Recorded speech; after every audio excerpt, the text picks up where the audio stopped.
Let's talk a little bit about Brooks County. Brooks County is roughly, or where we are right now is roughly, what is it, 75 to 90 miles north of the border, U.S.-Mexico border? It's closer to 75, yes. 75. As the crow flies, you know how the river kind of twines and twists and stuff. So we're about 70, 75 miles. 75 miles north, and you have an infamous Border Patrol checkpoint. Yes, sir. Along the highway here. Correct. You're in the Rio Grande Valley sector. Yes. Border Patrol operates in this area, and a lot of what you do and what they do, from my perspective, is actually, it's obviously a law enforcement mission, but I see it as being heavily humanitarian. Would you explain what happens, why you find so many people out here, why there are so many people lost and in need, migrants? What's going on here that makes this happen? Well, what goes on is the fact that all these people that are being stored in houses, they get moved up north. And the migrants. The migrants. So in order for them to, because of this checkpoint, it's one of the busiest checkpoints on the Southwest Corridor. All right. So what they do, they'll move them up X amount of miles, and then they'll start walking to circumvent the checkpoint. So Brooks County is 944 square miles. All right. A lot of brushland. Terrain, unless you're actually walking on the terrain, is very deceiving. They really don't get an idea as to how the surface is. We're a lot of sand. It's almost like probably a lot softer than the beach, kind of like, if you want to compare something in those terms. So when they walk, they're told that it's just a quick day, 2-day walk, which is not. And what's occurring is that they're being moved around, and the only ones that are really navigating through this, that knows which direction to walk, is going to be the guide, the brush guide, coyote. So these people don't have an idea. They're just following, kind of like blind and just following people.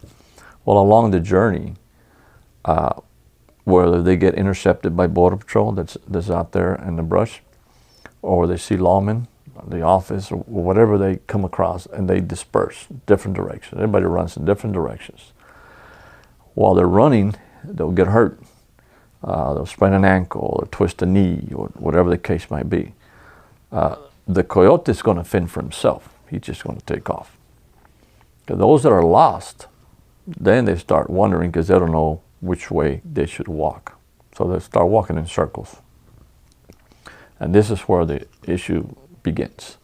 Because when they're being stored, when these migrants are being stored in the residence, they're not being fed, they're not being given, they're not staying hydrated. They're just a lot of issues that are not being met, right? Or they're being kept in the stash houses. So that comes into play because they don't have the elements they need to be out there for 3 or 4 or 5 days. Okay? So after the journey from Central America, where a lot of people are coming from, they're held in Reynosa at a stash house. Correct. They're brought across by in this case, it'd be probably the Gulf cartel. Okay. They're put into stash houses in the Rio Grande Valley along the border, like McAllen or somewhere down there in one of the cities. Right. And then the next step of the journey is that they are taken just south of the Border Patrol checkpoint in Brooks County. Correct. They're sent off to the side, and then they go on a march for several days. That's correct. North. Right. But you're saying that the terrain is very deceptive, the heat is high, the terrain is very mushy, for instance. It takes a lot of energy to walk out here. Yes. And this is, through all the things you just said, they end up getting lost, injured. What happens if say that there's a woman and a child, and the woman gets injured, right? Does I would presume cartel-connected coyote, does that coyote stop and call in services for that woman, or does the coyote keep going? No, coyote keeps going. Everyone keeps going, unless they're family members within the group, and then they'll stay together. Other than that, they're going. She's by herself. She's on her own. And this is where the problem lies. Okay? Now, if she doesn't have a phone, it'll be even worse for her. Now, if she's got a phone, of course, she can dial up 911, and everyone is going to respond. And I mean, either Border Patrol, their medics, the office, whomever gets there first, they're going to respond. But they're on their own, okay? And that's what makes this journey very harsh in terms of it's not easy. They're going to have problems. Okay, so when we talk about the people who are coming here, a lot of times what I think, and I might be wrong, mistaken in this case, but it seems to me like the really bad guys, right? The folks connected to big criminal organizations, they're probably not the ones, for the most part, having to do the hike, right? Like they have other ways of getting in, maybe in a truck, or I don't know how. But do you think most of the people who are actually doing the hike here in Brooks County, do you think that, are they generally the migrants and the workers? Or do you have a preponderance of gang members or other people who have previous criminal records? Or like what are the average makeup that you've seen? The higher average makeup, it's the labor force that's walking through the brush, okay?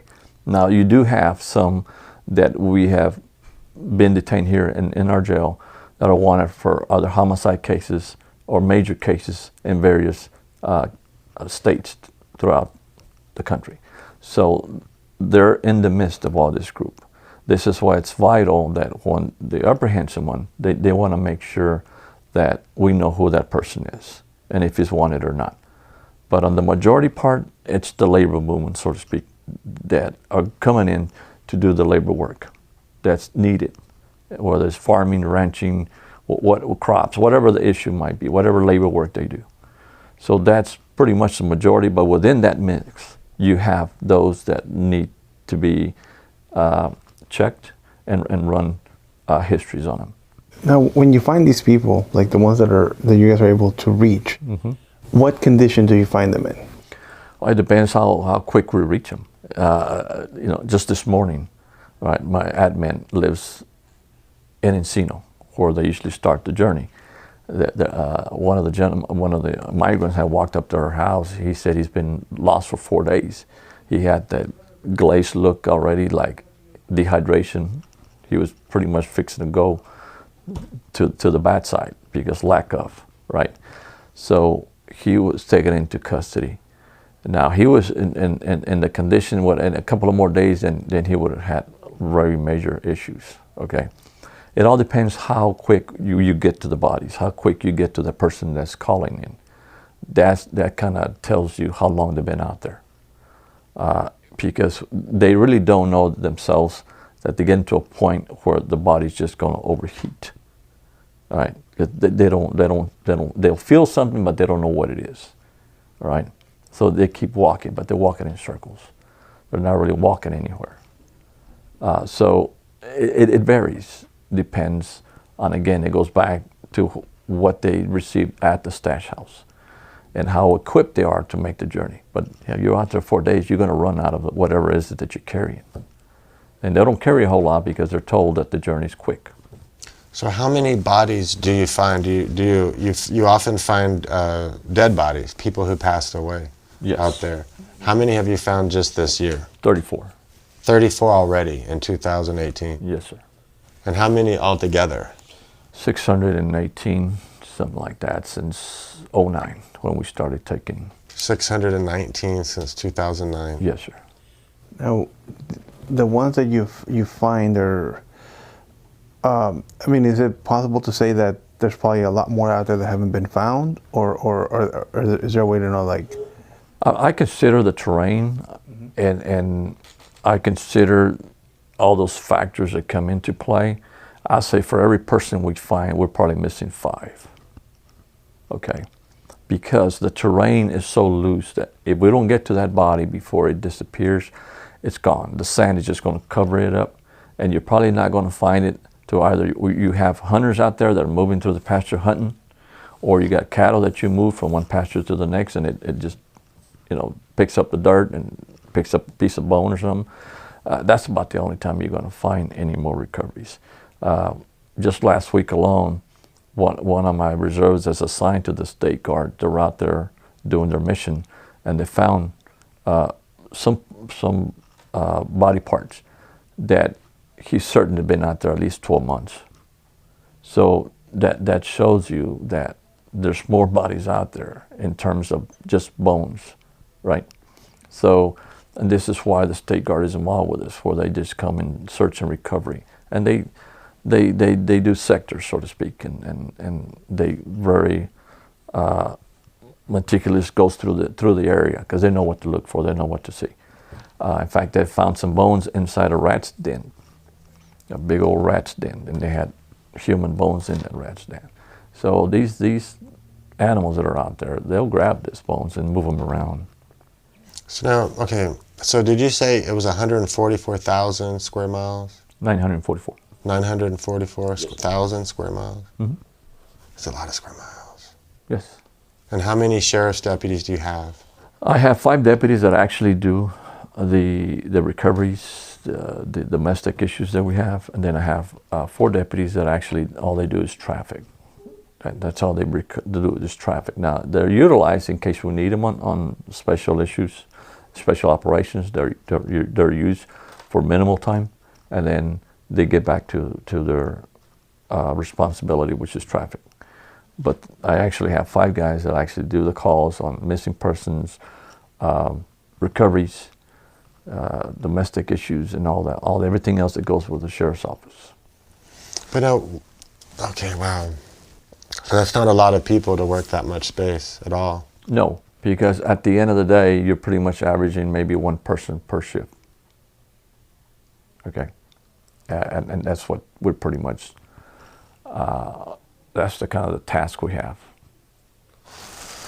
So, let me just try to wrap my head around this. So in the United States, we rely on a workforce. Pretty much, we rely on the workforce, for agriculture especially. Yes. But most of those people, to have that workforce, they have to go through a Mexican cartel, go into stash houses, and then make the march in Brooks County or other places, where a good percentage of them pass away and die. Some of them never to be found. It seems like kind of a messed up situation. It is, and that shouldn't happen, right? It just should be a better means for them to filter through expeditiously to get where they're going and cross like they should, like everyone does, and then get back. Because majority of them will go back. They're seasonal workers. The majority are going to go back to their homeland. They do that. As it used to be. It used to be that way. Most people went back until, my understanding is until like maybe around the 9/11 era when we didn't secure the border, but there were a lot of half measures. And then a lot of people said, wait a minute, now I have to pay a cartel to get back, and now I might not get back, so I'm just going to stay here rather than go back home like they used to do. Because most people want to go back home. You know, I like to go home. They used to want to go home. A lot of our work has focused on the pervasive sexual assault against migrants by the criminal groups, either the coyotes or the people running stash houses that they stay at all along the way, both in Mexico and in the United States. But your county, being roughly 75 miles or so, the checkpoint from the border, your county sees this phenomenon known as rape trees. What do migrant women experience out here when they're in the middle of nowhere being smuggled in by a coyote? And what are rape trees? Well, I can say that they experience the assaults that occur, the sexual assaults that occur.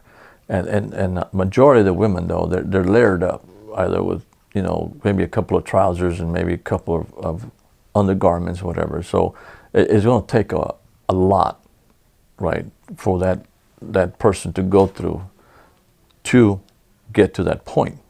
Now, what occurs after that is just whatever garments is left behind, they're just left there. Why it's left there, I don't know. They're just left behind, okay? But they do occur, and it's a sad situation because it shouldn't. There definitely got to be other avenues to get them over. But a lot of it has to do with the fact that whoever's crossing them over probably starts eyeing someone, and then what they do, they isolate them from the group, so no one else will see it, and they'll take advantage of that situation. And that's not right, because there's no one to protect her. And this is what the law enforcement people, we do. We protect those. And we definitely need to find out, get more information related to prosecute these people, because that's just animal-like type of scenario. And it's I could just see the pain and not see it, but just feel what they go through. It's tragic. Let me ask you, Sheriff. We're talking about what they go through. How often do you guys come across cases where women have been abused along the journey? Or There's been several cases that we've done. There's only been one case where we actually didn't find no type of evidence that it actually occurred. Okay, she was taken to the hospital, and there was no, as a result of the examination that was performed, there was no evidence that this actually occurred. But the majority of them, there is evidence, and it happens often, especially when there's females and within the group. So again, this is an issue where they won't be able to identify the person. If they know who the person is, they're pretty much not going to tell you who the person, identify the person, because in a lot of cases they know who it is. But they know that the parent, the victim knows who the assaultant is. Yes, but they also know where they live. They have connections back to the homeland. So that's another issue that we're up against. They'll give you some details, but not enough to pursue it. And any details we gather, we forward it to the Border Patrol, so they can mark it down in case they ever come across a person that might even have familiar, say, tattoos or markings on their body, and we'll do the follow-up on it. But these are cases that remain open simply because there's not enough to identify someone. But it does happen. The rape tree concept? It does happen. It does happen. We had a young lady that the doctor said that she was just torn real badly. So that was a ruthless rape. And we definitely need, this is why there's so many factors involved in this type of issue. This is why we really need to protect them in terms of them having a better avenue to come across. And they go through extreme measures to get themselves into the United States, and then to get violated like that by the own people that they're paying. It just doesn't seem, well, it's not right. Okay. With so many, like you said, over 600 people have been documented as bodies have been found since 2009 in this border county, or secondary border county. How do you identify who they are? How do you tell someone in Central America, this is your loved one, we found your family member? How do you identify who they are? Like, who buries them? Where are they buried? What happens to the body? Okay, it varies, right, as far as identification purposes.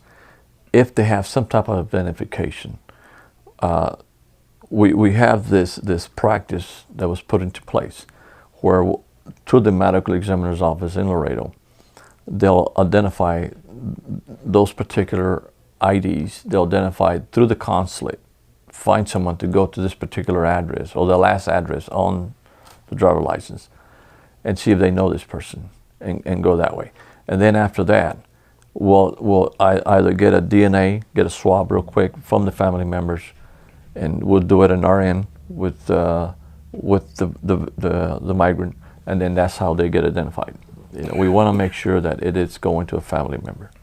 We had back in 2012, we had an issue where one body was being identified by two different countries. So I knew we had problems back then, because back then when we first took office, this wasn't being done. The process wasn't as it is now. It was more like, okay, yeah, that sounds like my brother. And they were being forwarded as such, and that was not a good practice. So it's very difficult to do it now. Now, we no longer bury the bodies. The bodies are now being transferred. Those that are not being recovered or collected by family members, they're going on to Texas State, and that's where they'll stay. But we'll definitely try to make every effort to get them identified. And what we're also asking is for family members that are missing persons, that have missing loved ones, to go to the consulates and get a DNA swab and submit that. Because the way the system is now is that we're able to connect bodies as such. This county participates in Missing Persons Day in Harris County, in Houston. We've done it for several years now. And we've been able to, we've had maybe 8 or 9 hits as a result of us doing that. So we have other entities that are involved in us identifying bodies, where it makes it easier for the families to go up to someone and provide their DNA. So everything now is in place for that type of practice. How does a rural county, like now you have other entities, now that the story's out that there are so many bodies and this is happening, I think Texas State is involved, and you said, and different groups trying to help identify bodies and what have you. But prior to that, how is it possible that a rural county like this, with the tax base, could afford to do anything with the bodies that you were finding? We couldn't. We just couldn't. That's bottom line. Okay. And really what kind of ignited all this was the fact that, as I sit here before you, I had 2 different people from 2 different countries trying to say that's the person that belongs to us. So I knew we had problems. But what was happening back then, there was no autopsy being done, and they weren't being claimed, they were just being buried, okay? And several years ago, when they were exhuming bodies, we had a pine box that had different bodies in it, because they were just parts of different bodies. And each body was, of course, identified, right, as to when they were recovered, the date they were recovered, and what was in there, whether it was the femur or the skull, whatever. So when that was occurring, that went out as being like a mass grave type of issue. And it wasn't. It was just the fact that there was no monies to put a single part of a body or of a bone into a pine box. It was very difficult. It just wasn't cost effective. It just couldn't be done. There was no money. Just no money. They couldn't be done, period. Okay? So all those that created a big issue for the office. Like, well, you know. But that also brought attention. And that's where the governor's office stepped in. All those entities that needed to step up, they did. And now we have what they call the best practice, and that's occurring, right? But it really was chaos back then. It was totally just... You just had bodies and nothing you could do with them. Nothing we can do with them. And we're running out of body space out there in the cemetery. And I remember that back then at the time, you used to tell us that you had the issues of a border county, but you were not on the border, so you wouldn't have access to, at the time, federal funding, state funding to help you at the time when all this was going on. That is correct. But because of this other issue, we were able to obtain funds, and we've been obtaining funds specifically for this since 2013, right after 2012. 2012, we had about 129 bodies that we recovered that year. And that's when we just, like, okay, it's loose, so to speak, it's wide open now. But ever since then, when the governor's office has stepped in, everything has been recovered. Right now, what we're trying to do is recover those fundings that we utilized from 2009 to 2012 at 700 and something thousand and change. We're still trying to recover those monies from the federal government. I refer to it as work in progress because it's taken us this long, and we're still waiting to get reimbursed for all those funds that the county actually used. And every single body has been documented, every single cost has been documented. We're just waiting to see how we can get reimbursed those particular funds. What about the state of Texas? Is the state of Texas doing a lot more now for Brooks County? Or is the state of Texas, do you need more from the state of Texas? Do you have the resources you need? Because I know for a long time, even though maybe the state of Texas or the government per se wasn't doing it, there are a lot of sheriff's deputies who come here to help. Am I right? Like Yes, on their free time. I have some reserves that come here and help, yes. And they're reserves for Brooks County, and they're not paid. They just come to do it because they want to help us. But the state of Texas has stepped up, and they have provided a lot, good funding to sustain this. So we're good in that line item. We're good. We're way ahead on that one. Okay, so things are improving. You are getting more resources. Absolutely, from the state. We talked about 600 and some odd bodies that have been found since 2009 of migrants. How many of those bodies have been identified, and how many of them have we not identified? They're being worked on. Now, currently, once we started this practice, the identification has been up to almost 85%, 90%. It's high. But prior to that, that's still work in progress. I'm saying maybe 10, 15%. That still needs a lot of work to be done because we need family members to step up and provide their DNA. And that's how we're making the hits, or the connections, I should say. So that's the issue. Once we started on these best practices, all that is, the percentage went high, okay, skyrocketed. But in the meantime, the ones from 2009 to 2012, those are the ones we're having the issue with on getting those people identified, because those bodies have been there for a while. Okay, so we need the family members to step up and provide their DNA, and this is why we participate in Missing Persons Day. We'll actually take the report and submit it to name us and all this other issues. Everything that we need to do is being done, but we definitely need this other side to get them up and get them back together where they should belong with the family members. What are you encountering when you're dealing with drug trafficking?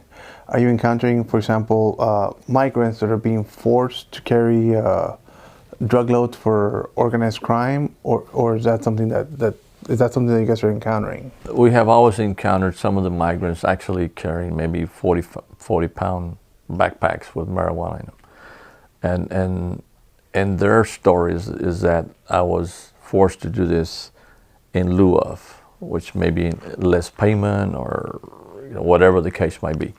So that's been occurring also. Now, recently, since they pretty much shifted a little bit further west from our area, just because the resources have been applied, so it all depends on where they get detected, right, and apprehended. We do have a lot of information that's been provided that it's occurring again, like it used to back in the early days. So it varies as to who's running the group, and if they actually have marijuana that needs to be moved in. So it all depends again on who they work, who's actually bringing the crowd in, and if they actually have narcotics attached to that.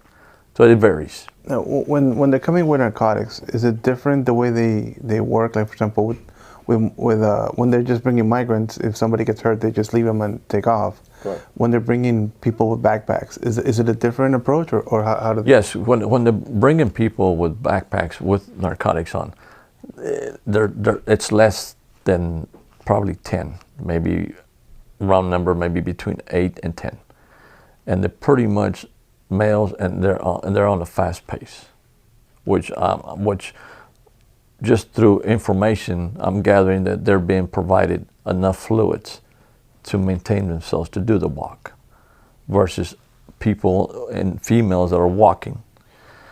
So you got two different groups here. You got a little group here that are kind of being escorted right through the brush, and escorted with either the person in front and the person back armed, or etc. But they're at a different walk. sort of, a little bit quicker walk, moving right along, versus a group that's just labor work, so to speak, people that are coming in, that type, it's a different walk, okay? So it depends. If you're moving narcotics, it's a different type of scenario versus a group that you're just walking in. So, for example, you mentioned is that at times you may have one deputy on shift. Yes. So if they're responding to a group like that, I mean, what kind of danger are your deputies in when they're?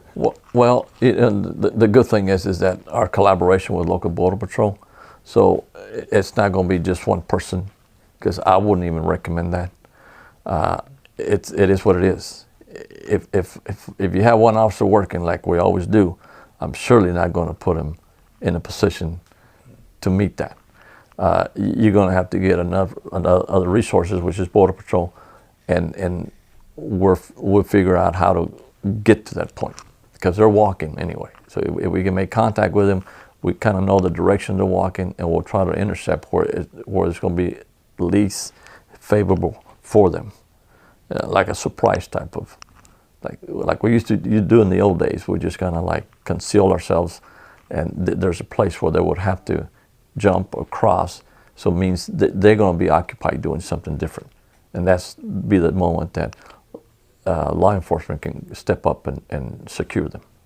Okay, so I would not send anyone to a group like that by himself. It's just not going to happen, and it hasn't happened. Right now, there are a lot of calls with people calling for abolishing ICE or abolishing Border Patrol or abolishing. What are your thoughts on that? My thoughts is that is a needed agency. It serves its purpose, either ICE or Border Patrol. It serves its purpose, and that really is not going to make any difference as to what's occurring, because what's occurring is just the mass of people coming in, okay, and everything is being done in the best proper way it can be administered and handled. We're law enforcement people, and we're playing a different role when you have these type of issues come up, and it's very difficult. Now, I have been around what back then was U.S. Customs, and we've done a lot of work together. I've been around the ICE since probably 1990. I know what their capabilities are. I know that the men and women are highly qualified to do what they're supposed to as Border Patrol. But everyone has different avenues. Everyone has different assignments, different responsibilities, and it's being done. Okay, you just can't. You have to understand the volume of people they have to handle. It's just not one agency that's responsible for all this occurring. This is a lot of moving parts. A lot of people are responsible for what's occurring, and to abolish that, no, because I can't see us becoming lawless because of a situation. What we need to do is address the situation, and that's what we need to do. Kind of like take the bulls by the horn, and that's what really needs to be done. Whether here actually here in the United States, as well as Mexico and in every other country that's responsible for this. This is just not a one show that belongs to us. There's other people that need to carry this also. It's a big burden, and it's not just our burden. And it's just not Border Patrol's burden. It's not just ICE burden. It's everyone. But how do we address this problem? You address it by holding each country accountable, okay? Each country. Now, in terms of, can we provide funding so they can sustain themselves? Yes, we can. But in the same way that we get funding, have accountability with that funding that's being sent over to the respective countries. Where is it going? Okay, so that's one part. There's, again, a lot of moving parts that needs to be addressed. Like this, for instance, in the United States, more prosecutors, more federal prosecutors. And I know the volume is high, okay, and I say that because here in this county alone, in Brooks County, for the last 9 months, we've been averaging about 9 smuggling cases that had been deferred over to us because it doesn't meet the threshold, okay? So that means, like, for one instance, on a weekend, my deputy covered 5 smuggling cases. All right, which pretty much took 8 to 9 hours on that particular issue. So the more prosecutors you have, the more you'll be able to prosecute cases. Okay, and this goes with narcotics too. There's always a threshold somewhere because of the volume. Because of the volume. So we need to start addressing it where it originates, which is the country. A lot of them are leaving because the economic part. We understand that. Well, again, go back to the fact that we need the labor. Address that. You know, we just can't put a blanket over something that has a lot of moving parts underneath it. And that's what makes it difficult. It's just not an open blanket over it, you know, and we just need to, it's like a puzzle. We need to address each component and address it correctly. But without doing that, we just put a blanket over it. It makes it difficult for law enforcement to deal with it. Because they talk about issues like how hard it is for them to come over. But what they don't understand, the hard part is the law enforcement people, the first responders, the first boots on the ground that actually meet these people. Because we really don't know what they bring with them. If they're sick, if they're so, what they're sick of. What do they have? What are we gonna, the law enforcement family, what are we up against as far as what's coming over? And that's what I'm getting at. I think we also have to address those that are already in the United States, those that need to be arrested. These gangs that they're always talking about. We know who they are. Why can't we arrest them? What are we doing with it? And if they are doing something with it, that's fine. But we need to go after that. And let the labor people that's going to come work, let them do their work. See, we're putting a blanket over everyone, and I don't think that's correct. We really need to identify it, separate it, as you would do it in labor work. When you separate the bad apple from the good one, that's what you do. Now, it takes a lot of movement because you got to get each component and dissect each component. But then again, you got to have both parties or 3 parties to come together to say, okay, we can start working on this. It's got to be a partnership. It's got to be something that is going to be compatible to all the parties, and that's also a holdup. Just parties. The Republican, the Independents, and the Democrats. That's also a big issue.